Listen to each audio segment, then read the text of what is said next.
Welcome to Sharada corner. జనవరి 30 నుండి మాఘమాసము మొదలైంది.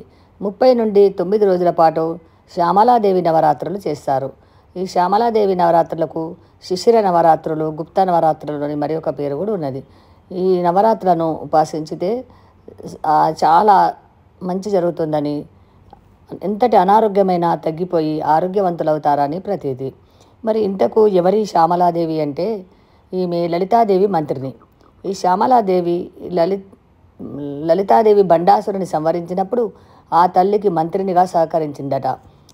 మంత్రినిగా శ్యామలాదేవి, సైన్యాధికారినిగా వారాహీదేవి ఆ తల్లికి సహకరించారు. శ్యామలాదేవి దశమ విద్యలలో ముఖ్యమైనది. ఈమె కళలకు, సంగీత సాహిత్యాలకు ఆదిదేవత. ఈమెను పూజిస్తే అపారమైన జ్ఞానము లభిస్తుంది.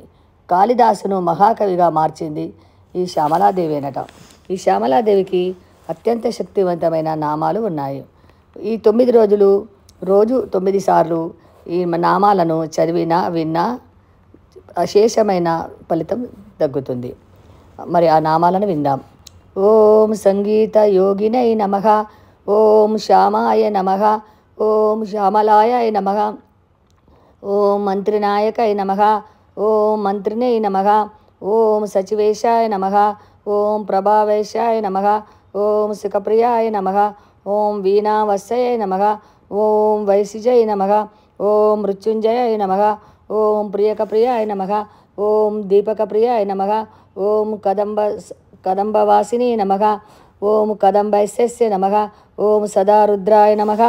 మరొకసారి ఓం సంగీతయోగినే నమః, ఓం శ్యామలాయ నమః, ఓం శ్యామాయ నమః, ఓం మంత్రినాయకాయ నమః, ఓం మంత్రినే నమః, ఓం సచివేశాయ నమః, ఓం ప్రభావైశాయ నమః, ఓం ముఖప్రియాయ నమః, ఓం వీణావస్యై నమః, ఓం వైశిజయ నమః, ఓం మృత్యుంజయ నమః, ఓం ప్రియకప్రియాయ నమః, ఓం దీపప్రియాయ నమః, ఓం కదంబైస్యై నమః, ఓం కదంబవాసిని నమః, ఓం సదారుద్రాయ నమః.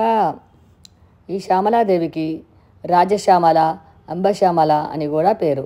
ఈ శ్యామలాదేవిని వెనుకట రాజులు పూర్వకాలంలో యుద్ధానికి వెళ్ళే ముందు ఈ శ్యామలాదేవి ఉపాసన చేసి వెళ్తే వారికి విజయం లభించేదట.